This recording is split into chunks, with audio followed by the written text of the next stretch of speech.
Oh yeah, nouvelle vidéo sur UP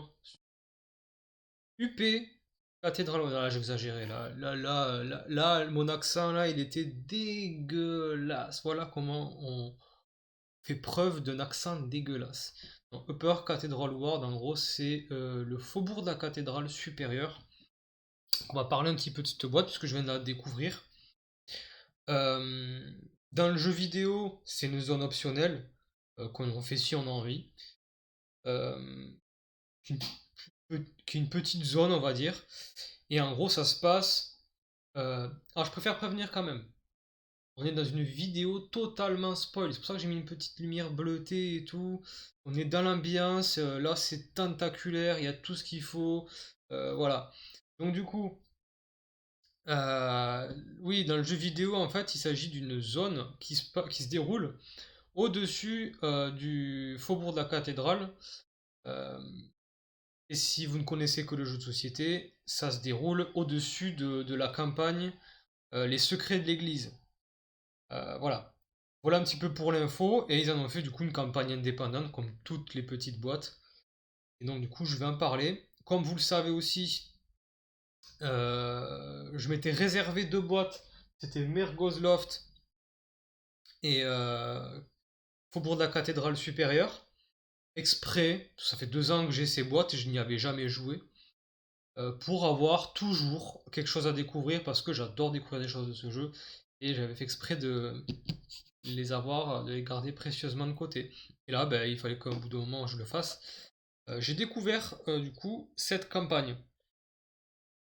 Donc on va ouvrir ça vite fait. Donc je vais vous parler en fait de mes ressentis sur la campagne, ce que j'en ai pensé, si elle vaut le coup, etc., etc. Je fais cette vidéo pas par réaction ou quoi, pas parce que oh putain mais elle était trop bien cette campagne, du coup je vais faire une vidéo parce qu'elle était trop bien ou alors elle était trop nulle. Non, je fais une vidéo parce que je viens de découvrir la boîte, tout simplement. Ah bon, de toute façon le contenu vous le connaissez, hein, j'ai fait des vidéos déjà dessus.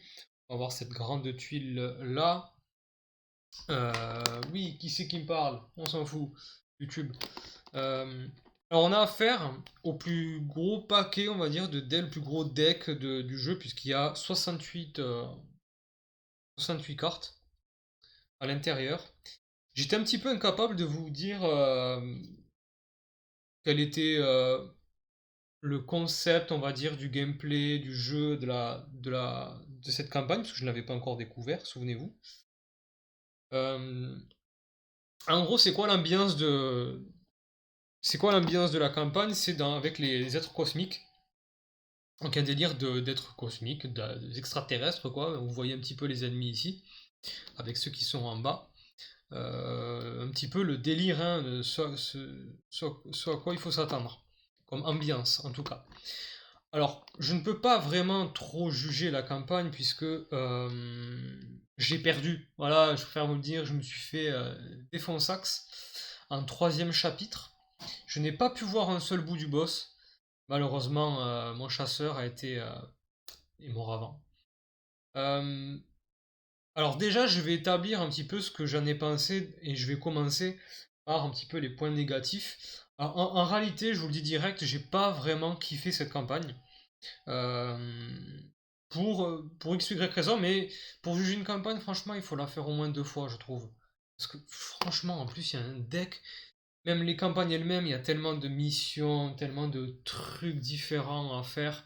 Nous, on voit le jeu nous faire dévoiler des cartes au fur et à mesure. On se rend pas compte à quel point il y a un nombre de missions incroyables. Donc tout dépend de la partie que vous faites. Mais moi, ce que je n'ai pas vraiment aimé de base, c'est qu'en fait, on atteint. Voilà, je préfère le dire, hein. Je révèle un petit truc, mais je vais pas tout révéler par contre, parce que les trucs c'est vraiment sympa. Mais je trouve ça dommage qu'on arrive que dans ce fameux faubourg de la cathédrale supérieure qu'à partir du troisième chapitre. Alors on est un petit peu habitué pour ceux qui connaissent les petites boîtes comme ceci avec les campagnes du genre. On va en général avoir un premier chapitre où on se trouve à Yarnam. D'accord? On est à Yharnam, voilà, avec des monstres en général un petit peu habituels, où ils nous proposent souvent d'en mettre au hasard. Mais dès le deuxième chapitre, au moins, on arrive dans le lieu, quoi. On est dans l'ambiance. Et je trouve que là, ça a mis du temps dans cette partie. En fait, pendant 2 chapitres, franchement, très très franchement, on se bouffe un petit peu le même genre de campagne que les secrets de l'église. Les secrets de l'église avec les serviteurs ecclésiaux, les géants d'église, là. Parce ils nous mettent ses ennemis au début.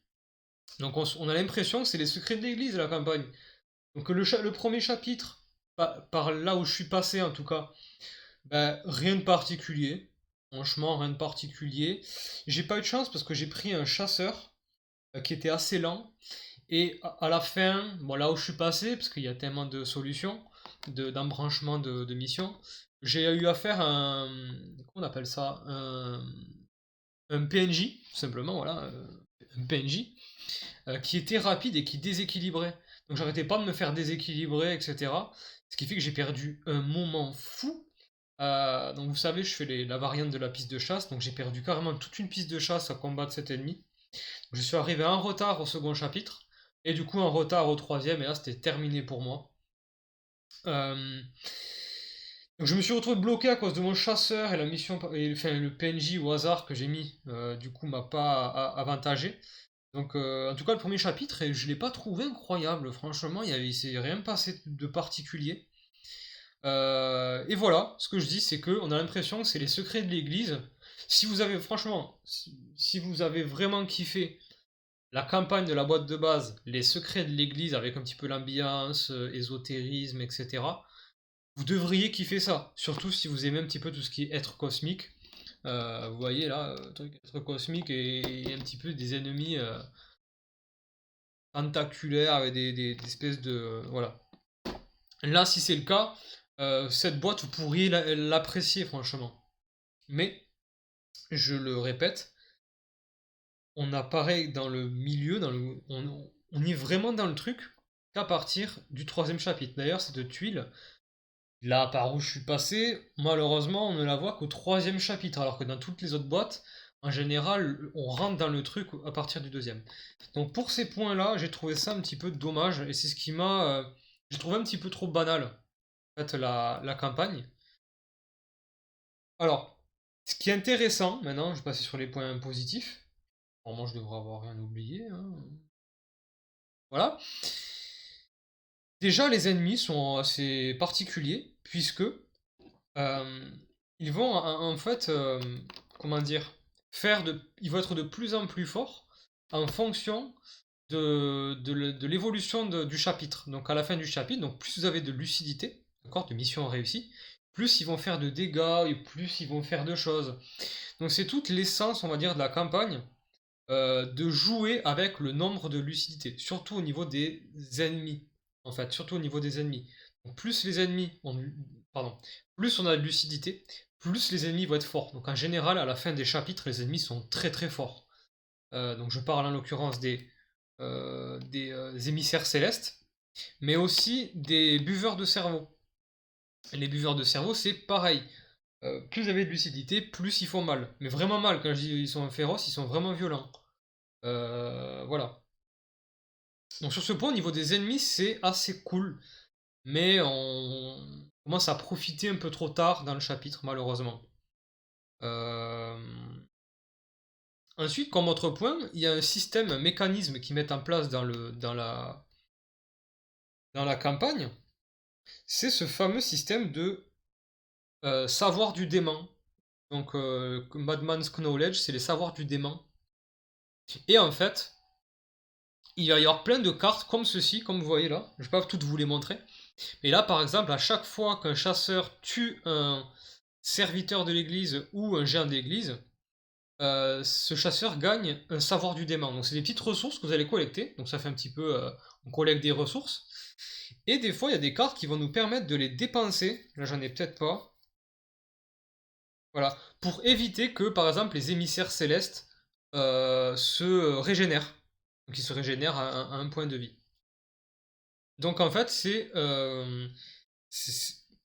c'est un petit peu le gameplay, voilà, c'est le gameplay, faut le dire. C'est le gameplay vraiment de cette campagne, c'est de jouer en faisant collecter des petites ressources savoir du démon, représentées par les tokens de insight et lucidité, et jetons exploration, je crois qu'ils appellent ça. Donc de les collecter, de pouvoir les dépenser, donc une espèce de petite gestion. Mais là où j'ai ma réserve, où je suis un petit peu déçu, c'est que cette gestion, elle n'est pas assez présente. On n'en gagne pas assez souvent et on ne doit pas les dépenser assez souvent. Donc ce qui fait qu'en fait, ça reste un petit peu anecdotique, je veux dire, ça reste un petit peu absent, pas assez présent. Et du coup, c'est presque en arrière-plan ce système. C'est presque en arrière-plan. Donc, on sent pas réellement dans cette campagne vraiment de la personnalité. Voilà, c'est vraiment le truc. Ça manque de personnalité. Ce qui en fait peut-être ma plus grosse déception au niveau des campagnes. C'est-à-dire que même celles de la boîte de base, je les trouve peut-être mieux. Mais en revanche, par rapport à celle de la boîte de base, là, il y a un univers qui est particulier. Il y a un univers, on va pas se mentir, il y a quand même un bel univers, avec une belle, voilà, un beau plateau, malheureusement, qu'on utilise très peu dans cette campagne. Et c'est presque dommage, franchement. Après, c'est mon expérience d'une seule partie. Peut-être qu'avec une autre partie, ça va être autre chose. Je vais peut-être me régaler, mais voilà. Je pense que je pense avoir à peu près tout dit. Le boss, comme j'ai dit, j'ai pas pu l'affronter, mais après, il y a quand même des choses intéressantes. J'ai pas tout vu. Regardez ce deck, il est géant. Il doit y avoir tellement de choses à faire, honnêtement. Quand je vois toutes les cartes, enfin, je veux dire, c'est quand même pas mal. Après, alors au niveau de l'histoire, je ne vais pas vous raconter l'histoire, mais même au niveau de l'histoire, c'est assez lent. On rentre pas assez dans le truc assez rapidement. Je crois avoir tout dit, je n'ai pas sorti les cartes ennemies, elles sont là-bas, mais bon, vous imaginez un peu à quoi ça pourrait ressembler. Voilà pour le faubourg de la cathédrale supérieure. Je ne pourrais la recommander qu'à ceux qui ont kiffé les secrets de l'église. Mais vraiment, si vous devez faire un choix avec d'autres campagnes, je trouve qu'il y en a d'autres qui ont plus de personnalité. Comme je pense au Village Invisible. Yargul, le village invisible, qui a un peu plus de personnalité. Et un petit peu dans la même atmosphère, vous avez Birgenworth, que je trouve vraiment cool. Là, je pense que c'est vraiment du plus, en tout cas par rapport à l'unique expérience que je me suis faite de cette boîte. Peut-être qu'avec une autre campagne, ça va être un peu plus. Peut-être que mon avis va un peu plus s'améliorer. Mais en tout cas, il y a quand même un concept dedans, hein, j'exagère peut-être un peu. En jouant, voilà, j'étais là, tac, je jouais, je faisais mes stratégies, mais j'ai passé quand même un bon moment. Voilà, j'ai quand même passé un bon moment, même si j'ai perdu. Voilà, je me dis, j'ai perdu trop de temps, c'était pas assez, j'ai pas été assez bon. Voilà, donc je ferai pareil sûrement pour le Mergo's Loft, donc le loft de Mergo, alias le cauchemar de Mensis pour les connaisseurs. Et voilà, voilà, j'ai tout dit, tout dit.